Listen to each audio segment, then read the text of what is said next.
días, hermanos, hermanas. Espero que tengan el mismo ánimo que Deborita, ¿no? O que tengamos el mismo ánimo. Muy bien. El pasaje que me toca compartir con ustedes es un pasaje, creo, sumamente trágico, ¿no?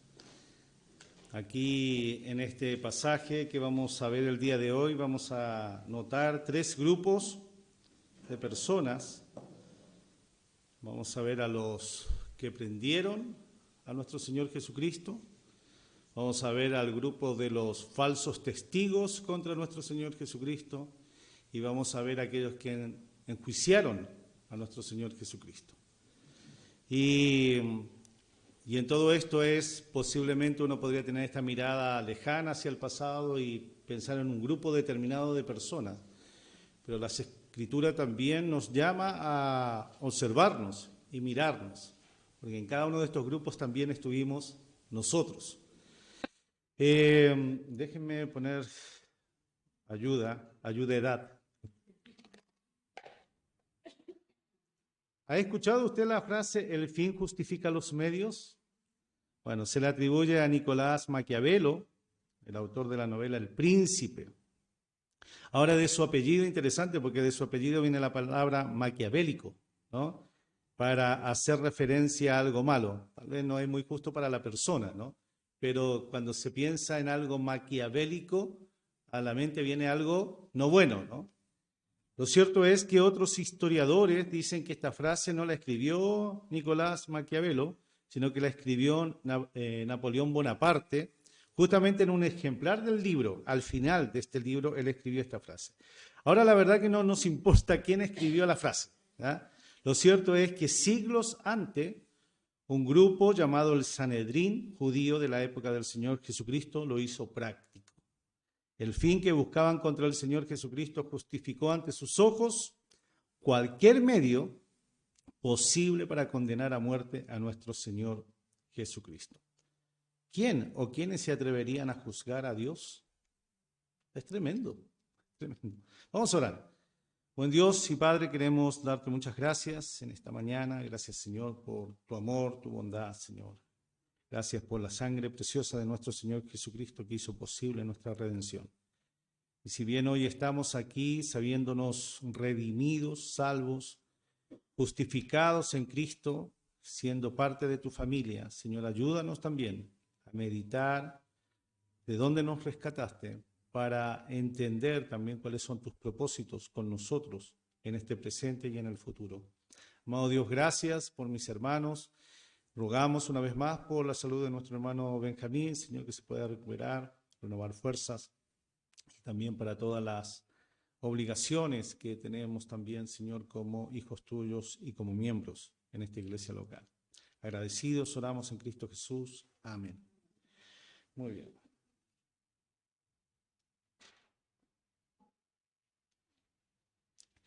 La porción que acaba de leer nuestro hermano Francisco, que va del capítulo de Mateo 26, de los versículos 57 al 68, es interesante porque hemos visto varias semanas nosotros de predicación, ¿no? en este último tiempo, y todo esto abarca 2 días judíos, ¿no? Comenzamos con la preparación de la Pascua, que justamente me tocó predicar, y eso era el día jueves. Ahora hay que entender que el día judío comenzaba a las 6 de la tarde. Ahí se empezaba a contar el día judío, no como nosotros lo contamos de la medianoche. Por lo tanto, todo lo que fue la preparación, de hecho, el sacrificio del Cordero fue el 14 de Nisán, que era justamente el día jueves para nosotros. De ahí, obviamente, se prolonga la cena del Señor, y eso ya comienza a ser el día viernes para nosotros, lo que sería el 15 de Nisán. Ahora, todo lo que va a suceder y todo lo que les voy a relatar, todo sucede todavía dentro de este periodo llamado el día viernes, el 15 de Nisán. Todo lo que predicó la semana pasada, antes pasada, todo eso está dentro de este contexto llamado día viernes. Ahora, si ustedes quieren profundizar más y romperse un poquito más la cabeza, vayan a diferentes autores y hay posiblemente bastante discusión, especialmente de lo que son los evangelios sinópticos, que serían Mateo, Marcos y Lucas, con relación al evangelio de Juan. Pero hay algo que sí es claro: nuestro Señor Jesucristo va a ir a la cruz del Calvario. Y eso es importante porque esto es conforme a las Escrituras. Entonces acá como dije, vamos a ver diferentes grupos de personas, ¿no? Vimos el primer grupo tiene que ver justamente con este grupo de los que prendieron al Señor Jesucristo. Ahora, aquí en el Evangelio de Mateo, dice: los que prendieron a Jesús le llevaron al sumo sacerdote Caifás, a donde estaban reunidos los escribas y los ancianos. Si bien Mateo no nos especifica las personas que prendieron a Jesús, sí el Evangelio de Juan lo hace. El Evangelio de Juan hace referencia, ahí en el capítulo 18 de Juan, de los versículos 12 al 14, nos va a decir que estos que prendieron al Señor Jesucristo eran los soldados romanos, de hecho una compañía de soldados romanos, y los alguaciles judíos. Y estos, además, agrega Juan, y quiero invitarlo, hermano, porque al leerlo en el Evangelio de Juan uno dice, como que le pusieron un poco, ¿no? Por decirlo de alguna manera bastante coloquial. ¿Era necesario lo que estaban haciendo? Dice en el Evangelio de Juan, capítulo 18, versículos 12 en adelante. Dice así: entonces la compañía de soldados, el tribuno y los alguaciles de los judíos prendieron a Jesús y lo ataron. El Señor Jesucristo posiblemente era un hombre de 1,70 m, 1,75 m, vamos a suponer, más alto que yo, 1,75 m, posiblemente no demasiado musculoso, no era un fisiculturista, era un hombre corriente del pueblo de Israel. Entonces la pregunta: ¿era necesario que viniera una compañía de soldados romanos que además de esto vinieran con palos a prenderle? Dice la Escritura que lo ataron y le llevaron primeramente a Anás. Otro dato interesante para tener en cuenta, porque era el suegro de Caifás, que era el sumo sacerdote en aquel año. Todo eso lo agrega el Evangelio de Juan. Por eso es importante que cuando estamos viendo pasajes siempre estemos mirando los 4 evangelios, porque nos pinta un cuadro mucho más amplio de todo lo que está sucediendo. A Mateo solamente le interesaba decir los que prendieron a Jesús. Ahora, esto es interesante porque muestra el mundo coludido, esta palabra muy de moda en nuestro país, ¿no? Estaban coludidos tanto los romanos como los judíos. Ahora, todo esto tiene que ver con las profecías del Señor, ¿no? Aquí es el mundo finalmente que está tomando al Señor. Por un lado estaba el Imperio Romano y por el otro lado estaban los judíos tomando al Señor Jesucristo para llevarlo frente a lo que era la autoridad religiosa de la época. Y dice que lo ataron, no era necesario. De hecho, el mismo Señor le va a decir que él había estado públicamente y no se acercaron de esta manera, pero posiblemente esto da a entender que había un conocimiento, más allá si las personas creían o no, había un conocimiento que del Señor Jesucristo salía poder. Y es más, cuando llegan, según el Evangelio de Juan, llegan a tomarlo y preguntan ¿dónde está Jesús? El Señor dice: yo soy. ¿Y qué pasó con ellos? Dice que retrocedieron y cayeron. Estamos hablando de una compañía de soldados romanos. No sé si logramos entender que eran hombres preparados para la guerra, firme ante una batalla, cuerpo a cuerpo. Sin embargo, ante la palabra del Señor cayeron. Esto muestra que estamos frente a un hecho, sin lugar a dudas, sobrenatural. Estas personas que ataron sabían del poder que emanaba del Señor Jesús. El Evangelio de Juan lo relata ahí en el 18, 2 al 6. Si usted quiere ver lo que sucedió, lo que le acabo de decir cuando preguntaban ¿dónde está Jesús? Y él dijo: yo soy. Además, qué ingenuidad pensar que en este punto, ¿no? Qué ingenuidad de pensar estas personas que podrían detener el poder del Señor. Si el Señor hubiese determinado que no lo prendieran, obviamente nada, ni un par de sogas hubiese sido suficiente, ni una compañía hubiese sido suficiente para detener al Señor si Él no lo hubiese permitido. Posiblemente varios de ellos habían escuchado de los milagros del Señor. Y aunque no lo dicen los evangelios, es implícito el temor de ellos. Hay un temor, por eso viene una compañía, por eso vienen con palos, ¿no? El Evangelio de Juan nos dice que lo llevaron primeramente a Anás y luego a Caifás, el sumo sacerdote de aquella época, según lo que nos dijo justamente Juan. Según el historiador Flavio Josefo, este sumo sacerdote fue nombrado por el prefecto romano Valerio Grato. Interesante, porque obviamente un sumo sacerdote pertenecía a la tribu de Leví, y este debía ser descendiente directo de Aarón. ¿Se acuerdan el hermano de Moisés, que fue el primer sumo sacerdote? De la familia de Aarón venían los sumos sacerdotes, y pasaba de padre a hijo. Pero sin embargo acá nos está diciendo que Anás era el suegro de Caifás. ¿Se va entendiendo, hermano? Es decir, durante un periodo, cuando se termina vamos a decir, la revelación en el Antiguo Testamento con Malaquía y pasamos a Mateo, aquí hay un periodo de tiempo que más o menos se calculan en 400 años, o lo que se llama los 400 años de silencio, de parte de Dios, que no hubo revelación, pero hubo historia.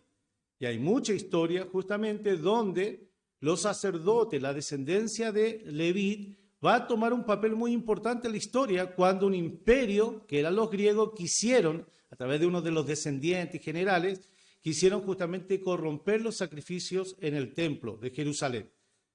Se levanta un grupo de sacerdotes, ¿no?, que más tarde van a ser conocidos como los Macabeos. ¿Qué significan los Macabeos? No lo mismo que significa en Chile, hermano, sino significa los martillos. Eso significa el martillo, porque golpearon al imperio griego y lograron que recuperar justamente Jerusalén.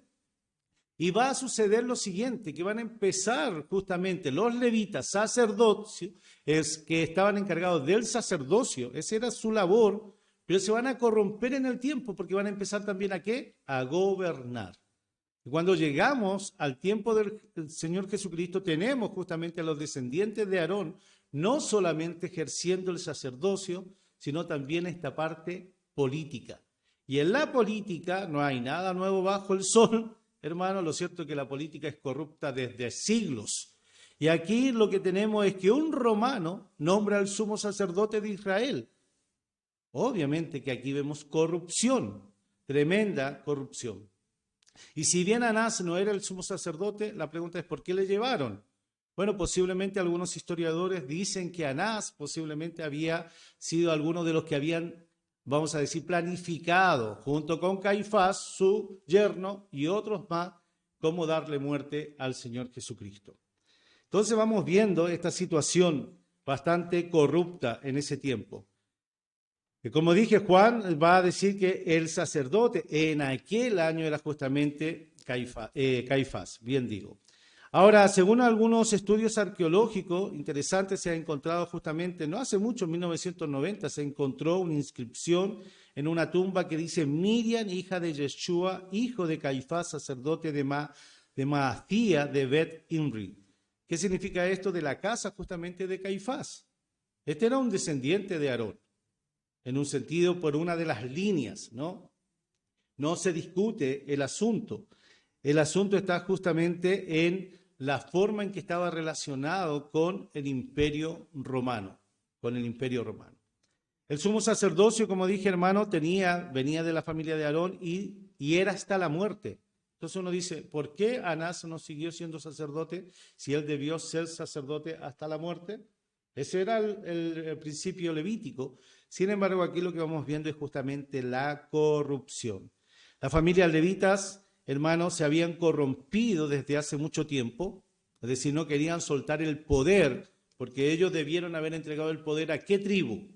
A la tribu de Judá, a los descendientes de David para gobernar Israel, o gobernar Judea al menos. Sin embargo, se apoderaron justamente de tener esta autoridad.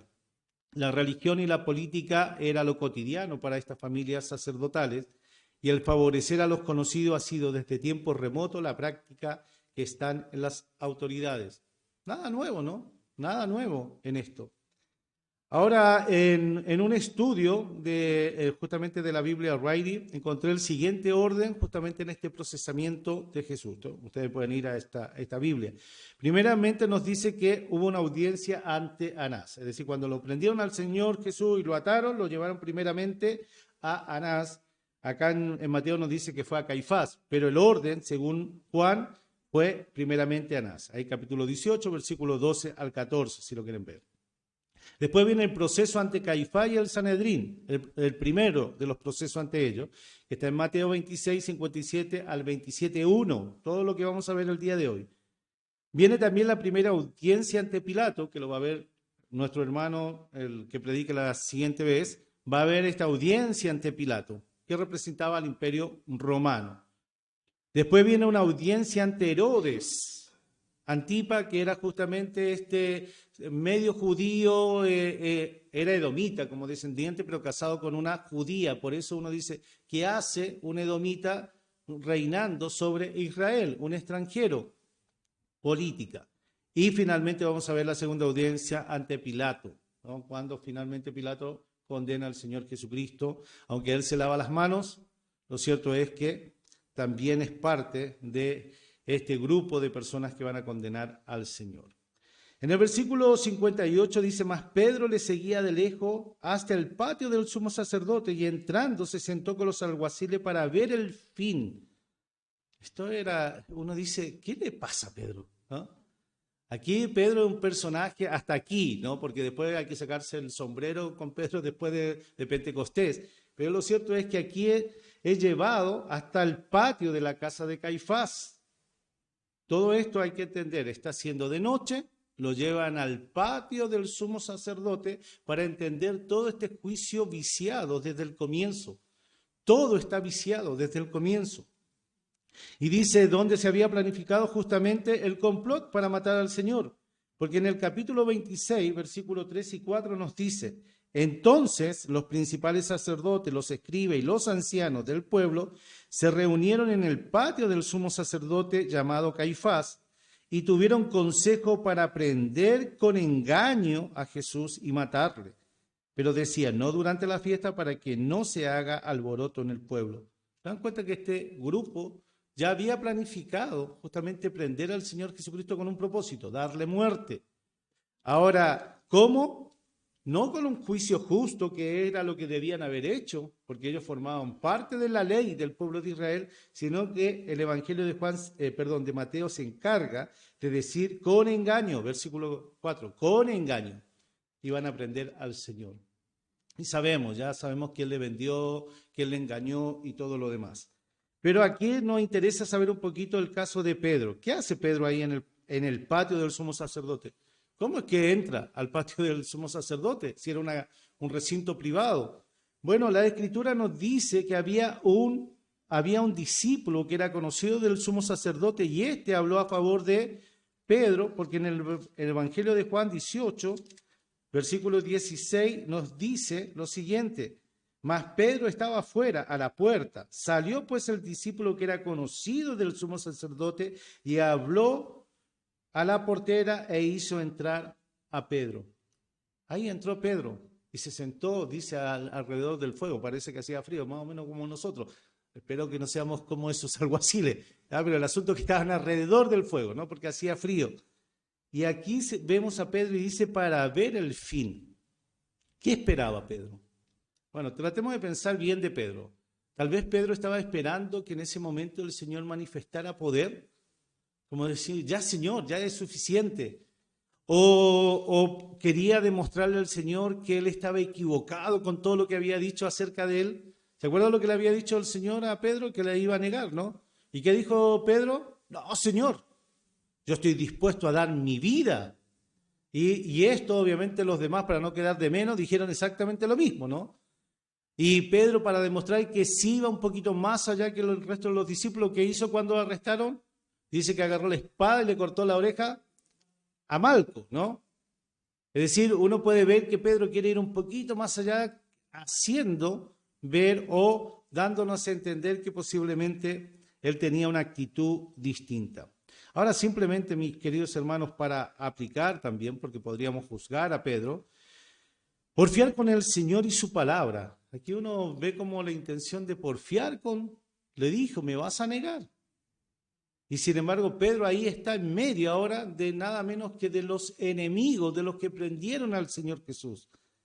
Pero en la palabra del Señor estaba claramente que iban a ser dispersadas las ovejas. ¿Se acuerdan que nos fue predicado eso? Ahora, esta no siempre fue la actitud de Pedro, y ya obviamente es conocido, como dije, el cambio radical de Pedro desde el día de Pentecostés. Pero ¿cuántos ejemplos hay en la Biblia y en la vida de cientos de miles de creyentes hoy en día que piensan que tienen mejores planes que Dios para sus vidas? O que ignoran las advertencias claras que el Señor hace a su palabra. ¿Han estado en ese caso, hermano? Yo creo que sí, en lo personal sí, debo reconocer, no he sido diferente a Pedro. Como estoy cerca, pero no tan cerca. Y quiero tener como mis propios planes y empiezo a planificar cuál sería la mejor idea, ¿no? ¿Cuál es mi mejor idea en todo esto? ¿Qué pretendía? Algunos dicen que incluso Judas pensó que el Señor iba a librarse. ¿Se acuerdan que en un evento pasado, el Señor Jesucristo también se encuentra con esta turba de personas? Y dice que el Señor sale caminando por en medio, ¿no? ¿Esto lo habían visto los discípulos? Sí. Posiblemente en la mente de un Pedro, posiblemente incluso en la mente de Judas, pensó en esto, el Señor va a librarse, va a salir airoso. Pero no estaban entendiendo o no querían aceptar lo que el Señor claramente les había dicho un par de días anterior. Es necesario que vaya a Jerusalén, ¿para qué? Justamente para morir. Para morir. En el versículo 59 dice, los principales sacerdotes, los ancianos y todo el concilio buscaban falso testimonio contra Jesús para entregarle a muerte. Algunos luchan con esto porque dicen, tal vez no todo el concilio como tal, ¿no? Porque era de noche. Y obviamente ellos tenían por regla que tenían prohibido juntarse de noche para hacer un juicio. Aquí obviamente están rompiendo no reglas bíblicas, sino las propias reglas que ellos se habían hecho. A esta altura, hermanos, cuando nosotros entramos a los evangelios, nos vamos a encontrar que el mundo religioso se regía en una forma muy férrea justamente a sus propias leyes. ¿Se acuerdan, por ejemplo, el caso de si podían caminar más de 1 kilómetro? Si podían cargar más de cierto peso por cierta cantidad, porque si tú caminabas más de eso, quebrantabas el día de reposo. O cuando comieron las semillas sin lavarse las manos, ¿no? O no limpiarse las manos repetidas veces. Para ello era quebrantar, ¿qué? ¿La ley? No, sus propias leyes. Estas leyes acerca de no reunirse en la noche y no juzgar a alguien eran leyes de ellos. Pero sin embargo lo que estamos viendo nosotros es que aquí habían escrito con la mano y ahora estaban ¿qué? Borrando con el codo. ¿Han escuchado alguna vez? Bueno, los más antiguos sí, pero los más nuevos quedan así como, ¿qué está diciendo? Ese es un dicho popular. Lo cierto es que aquí, volviendo a lo que dije al inicio, el fin justificaba todos los medios. Aquí ellos tenían un propósito, era darle muerte a Jesús. Y si nos tenemos que juntar en la noche, lo vamos a hacer, no importa. Aquí estamos viendo la corrupción de aquellos que se presentaban como justos y rectos ante el pueblo, y ahora ¿qué estaban haciendo? Corrompiendo sus propias normas. Dice el versículo, todos buscaban argumentos para poder llevar a cabo su decisión de condenar a Jesús a muerte. Como ya dije, esta decisión ya estaba tomada conforme al Evangelio en el capítulo 26, versículo 3 al 5. Lo que buscaban eran, entre comillas, evidencias para que Poncio Pilatos homologara como autoridad romana la sentencia del concilio y ordenar la ejecución de Jesús. Si bien ellos podían condenar a alguien por cuestiones de sus leyes religiosas, ellos no podían quitar la vida a alguien sin que la autoridad romana diera la autorización. Entonces, si ellos iban con estas cuestiones religiosas Y esto ustedes lo van a ver en la Biblia varias veces, ¿no? Esto es tema de ustedes, arréglenlo ustedes.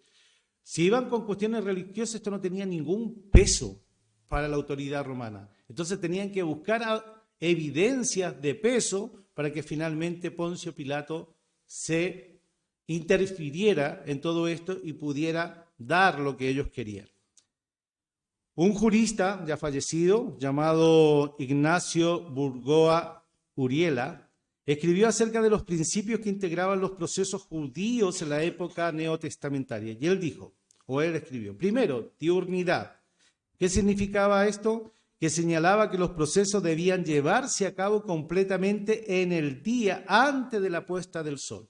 Es decir, obviamente una vez amanecido, salido el sol, ya había comenzado el día, ¿no? Había comenzado a las 6 de la tarde del día anterior, pero ya empezaba la noche, por lo tanto tenían que esperar hasta la mañana.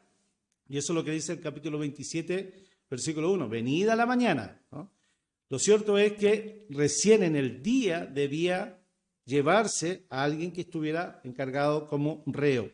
Sin embargo, lo que vemos aquí es quebrantando sus propias reglas. Juan nos dice que aún era de noche. Evangelio de Juan 18:3. Porque la compañía de soldados y alguaciles llegaron ¿con qué? Con linternas y antorchas para prender al Señor Jesús. Lo segundo, debía haber publicidad. ¿Qué significa esto? Que se disponía que las sesiones debían realizarse en una plaza pública. Sin embargo, tenemos al Señor Jesucristo que fue llevado ¿a dónde? Al patio de Caifás.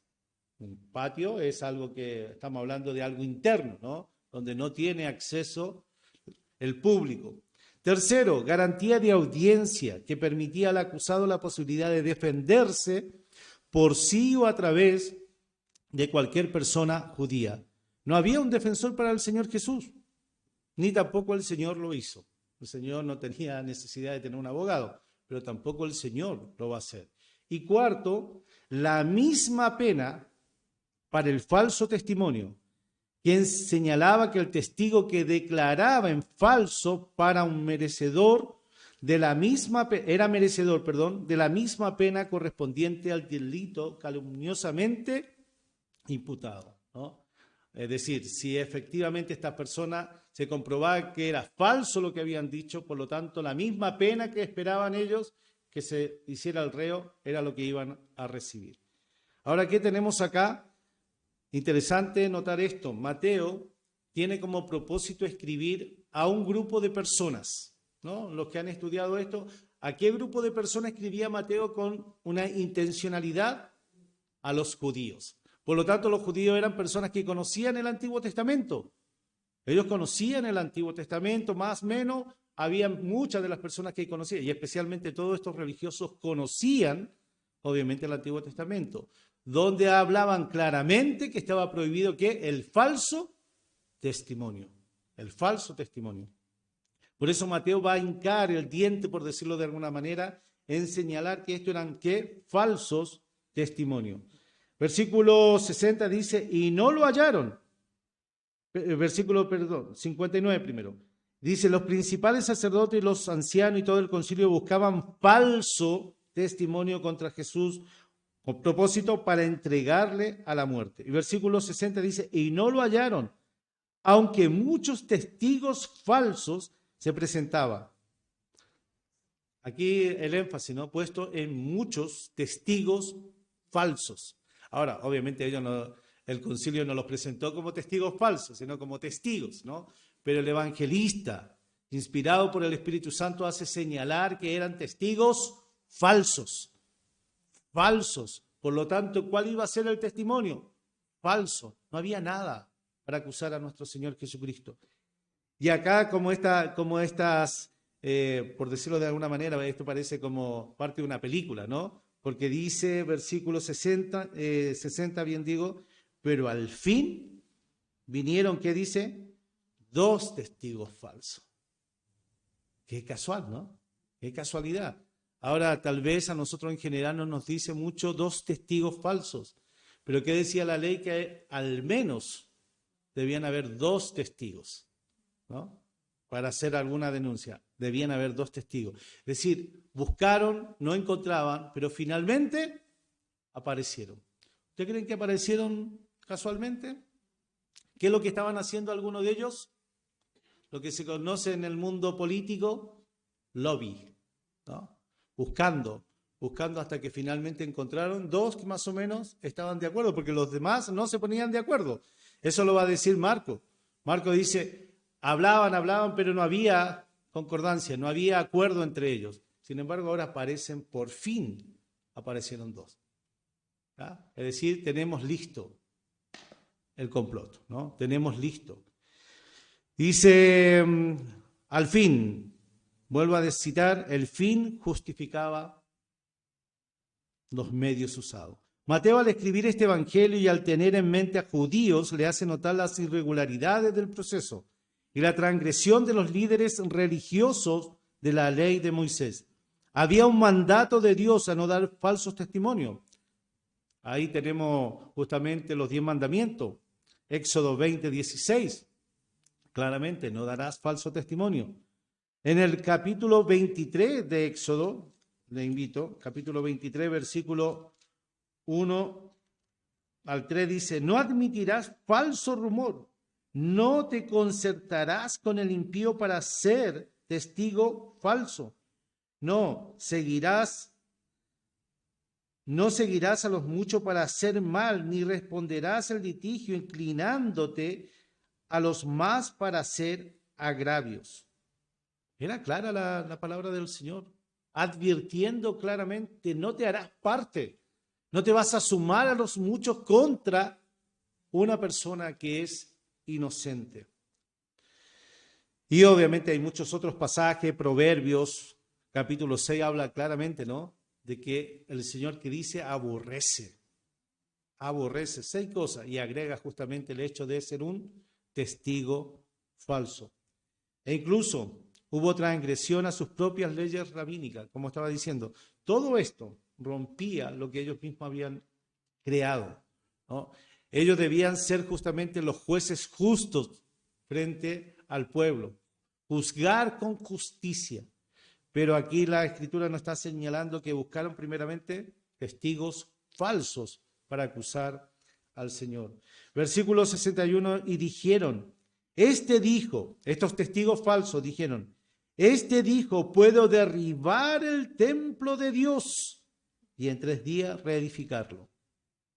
Bueno, tergiversaron las palabras del Señor en cuanto al templo, porque el Señor dijo, y eso tienen en el Evangelio de Juan, capítulo 2, versículo 19 al 21, dice, puedo derribar, el Señor dijo, destruid este templo y en 3 días lo levantaré. ¿Se dan cuenta de la acusación? Ellos decían que él dijo, yo puedo derribar el templo de Dios. Pero Juan dijo, destruid, que ustedes pueden destruir este templo. Y el Evangelio de Juan se va a encargar de decir que no se refería al templo material, sino se estaba refiriendo a su propio cuerpo. Y esto concuerda del cuerpo porque dice en el Evangelio, y en 3 días lo levantaré. ¿De qué estaba hablando? De su resurrección. Sin embargo, estos hombres estaban diciendo que él había dicho, yo puedo derribar el templo de Dios. ¿Se dan cuenta? Y en 3 días reedificarlo. Obviamente para reedificar un templo que había llevado 40 años, más o menos en reconstruirlo o en mociarlo, esto significaba usar artes mágicas posiblemente, tergiversando. Aquí, mis queridos hermanos, fue una aplicación para nosotros.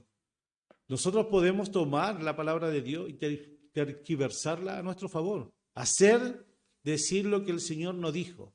Y dijo el Señor, al que madruga, mucha gente cree que eso lo dijo el Señor, ¿no?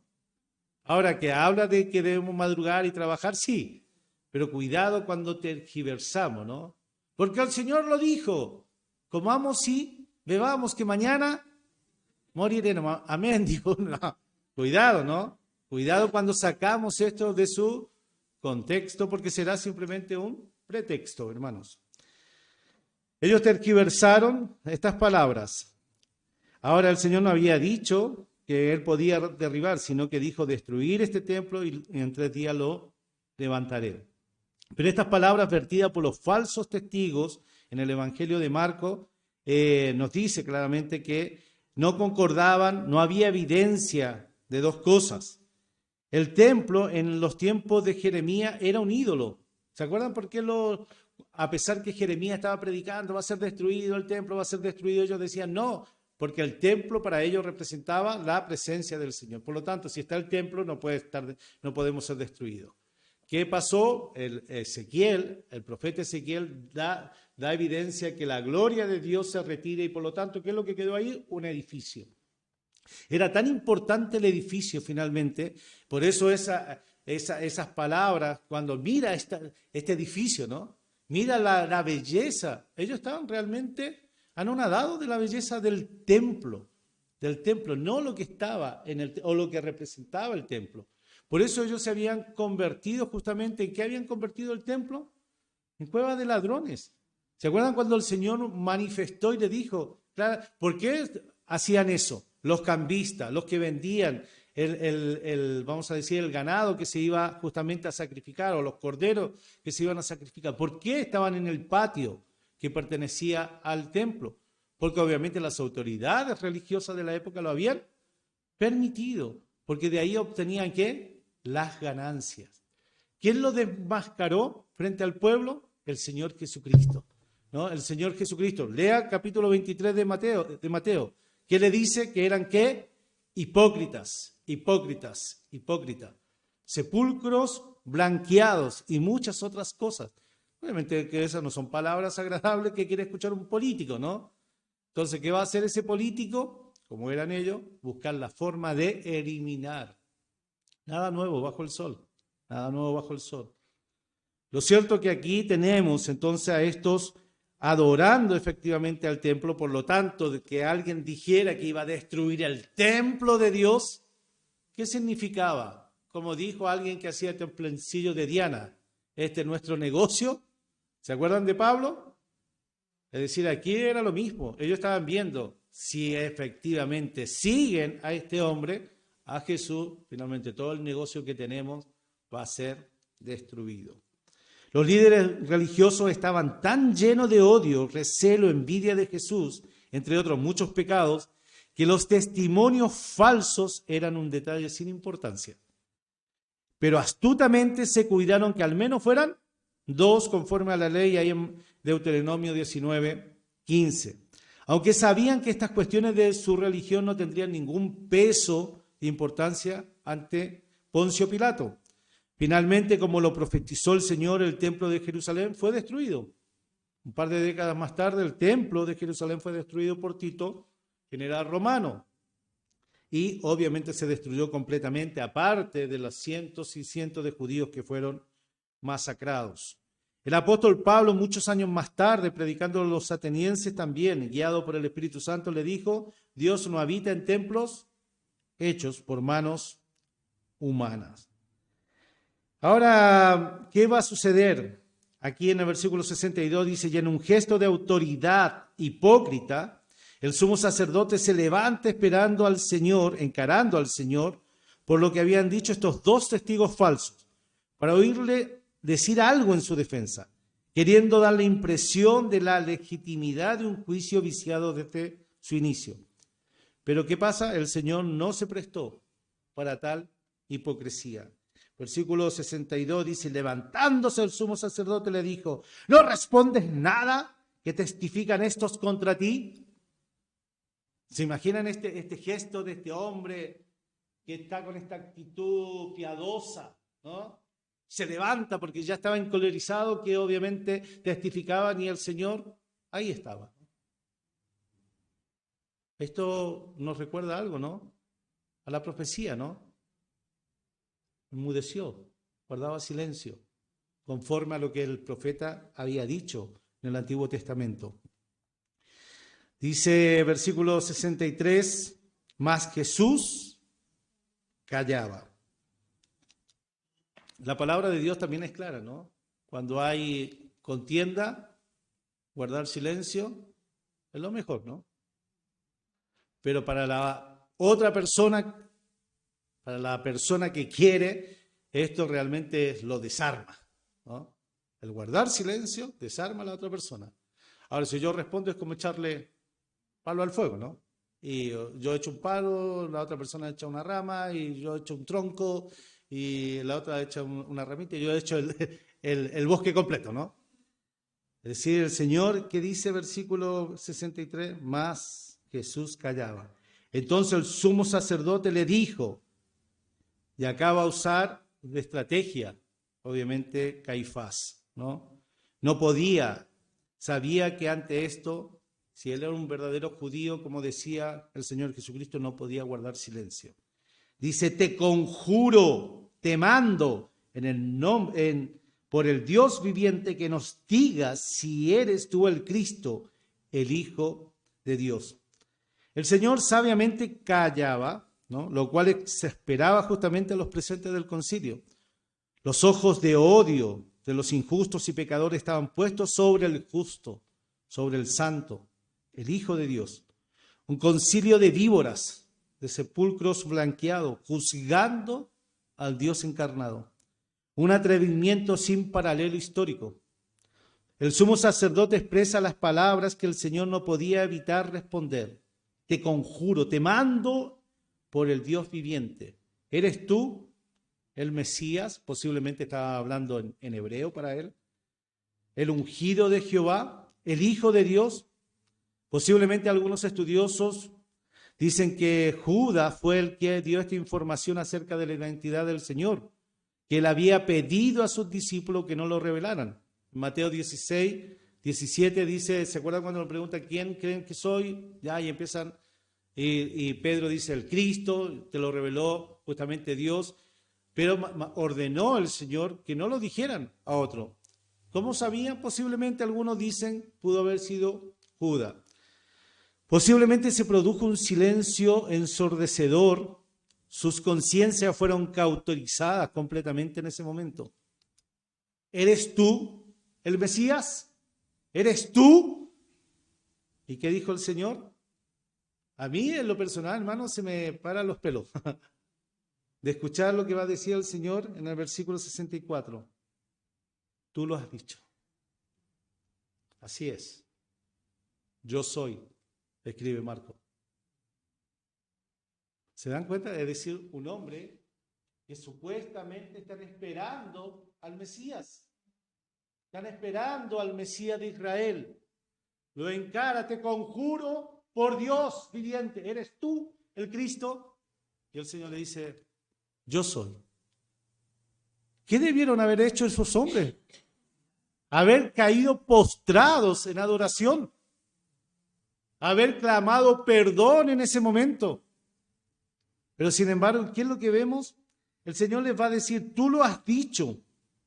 Y además os digo, le estaba hablando a personas conocedoras del Antiguo Testamento, va a citar profecía, que desde ahora veréis al Hijo del Hombre sentado a la diestra del poder de Dios, viniendo en las nubes del cielo. Algunos historiadores dicen que estaba citando la profecía de Daniel, capítulo 7, versículos 13 al 14. Vamos allí rápidamente. Ahora, siempre que se cita el Antiguo Testamento, recuerden, el Antiguo Testamento hebreo, el Nuevo Testamento griego, por lo tanto, al traducirse eso al español varía un poquito. Pero en Daniel capítulo 7, versículos 13 y 14 dice, miraba yo en la visión de la noche y he aquí con las nubes del cielo venía uno como un hijo de hombre, que vino hasta el anciano de día y le hicieron acercarse delante de él. Y le fue dado dominio, gloria y reino, para que todos los pueblos, naciones y lenguas le sirvieran. Su dominio es dominio eterno que nunca pasará y su reino uno que no será destruido. Evidentemente una profecía acerca de nuestro Señor Jesucristo.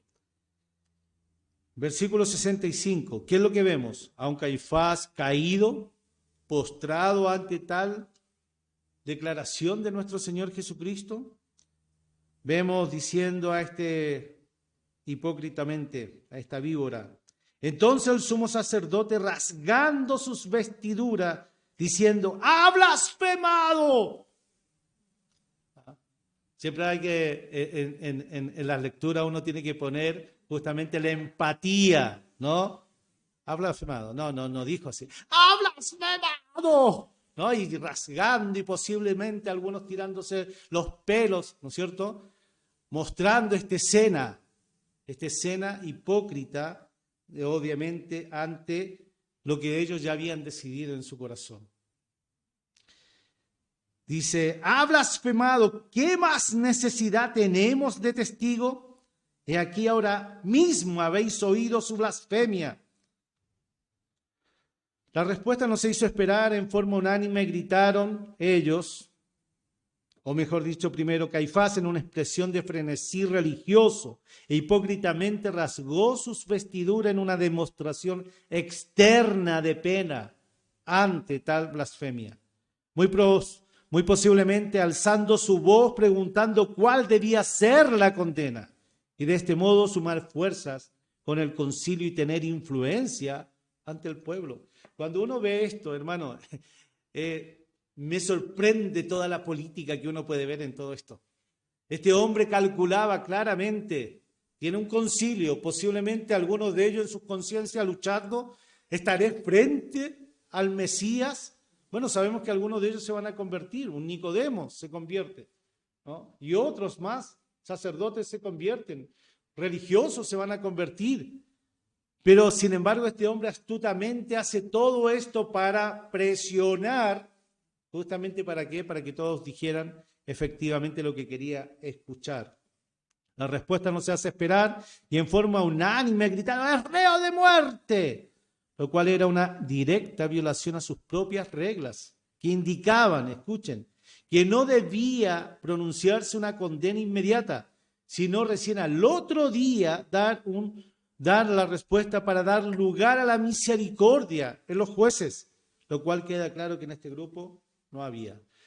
Las reglas de ellos decían, si vamos a juzgar y vamos a condenar, y vamos a tomar una decisión, esta no puede hacerse en el mismo momento. Hay que esperar hasta el otro día, porque el juez tenía que meditar en su corazón y posiblemente al otro día iba a decir, es inocente o no es reo de muerte. Pero ¿qué hacen estas personas? El fin justificaba todos los medios, incluso romper sus propias reglas de las cuales eran tan estrictos. Decir, es reo de muerte. No esperaron conforme a su regla un día, sino que inmediatamente empezaron justamente este proceso de la condena. Entonces, acá versículo 67 dice, entonces le escupieron en el rostro y le dieron de puñetazos y otros le abofeteaban. Aquí es decir, es que no hay paralelo alguno. Que un juez que está condenando además venga y empiece a golpear al reo que ya ha condenado a un castigo. Tenemos aquí, obviamente, conforme a la condenación o a esta declaración de condena, se comportan como lobos, como víboras ante el Señor, como bien Él lo había descrito en el capítulo 23. Hombres que presentaban o se presentaban ante el pueblo como justos y rectos, no eran más que un montón de impíos, dispuestos a sacar de este mundo a la persona que los había desenmascarado ante el pueblo. Pero también se cumplía lo profetizado por el profeta Isaías, en el capítulo 53 de Isaías, que dice lo siguiente, 53 versículos 3 al 6.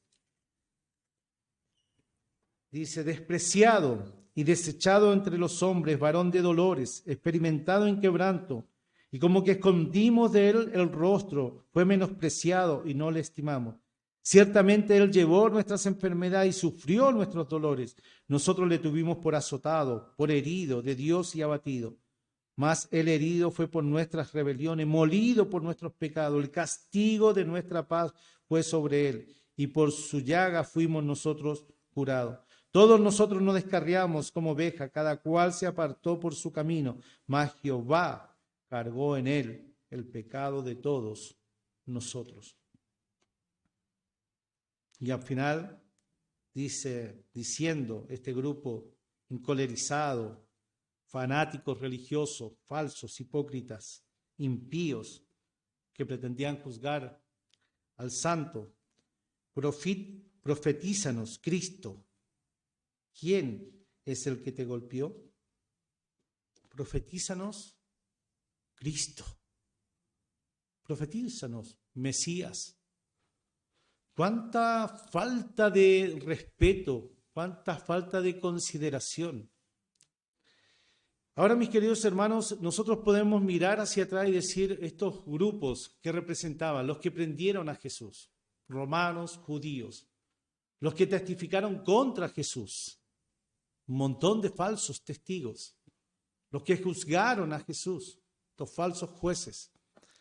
Pero la aplicación es, nosotros estamos libres, vamos a ser como Poncio Pilato, la intención de lavarnos las manos inútilmente. No, mis queridos hermanos, lo cierto es que nosotros estuvimos ahí. Estuvimos prendiendo a Jesús, estuvimos falseando contra Jesús y estuvimos juzgando a Jesús.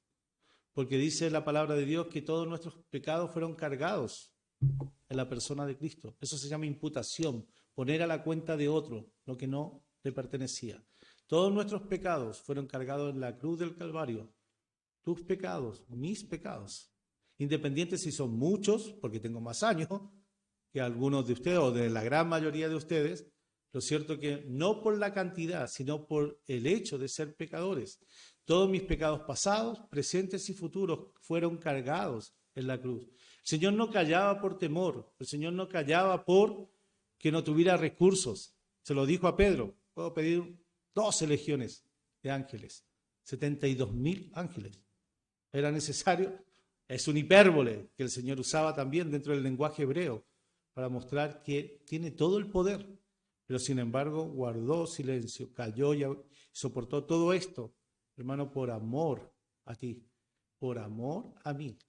Si hoy estamos acá, hermanos, es por ese sacrificio perfecto.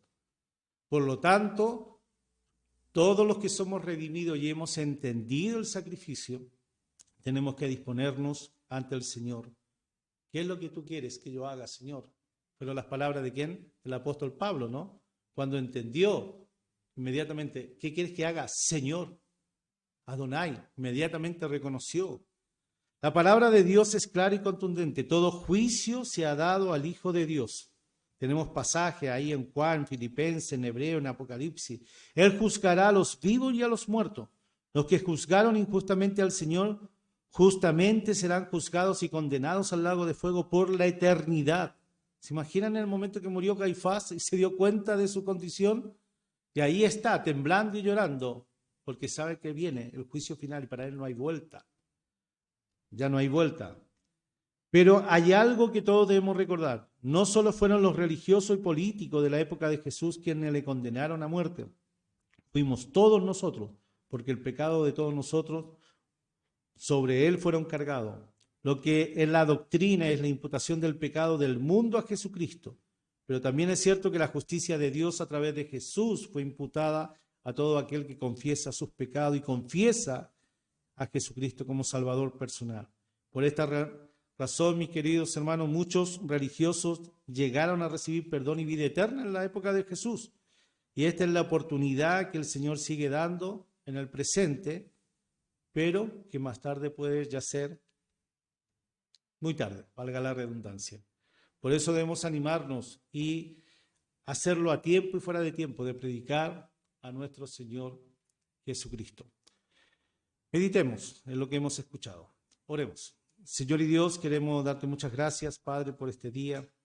Señor, en un pasaje tremendo de cómo el mundo, Señor, se juntó contra nuestro Señor Jesucristo.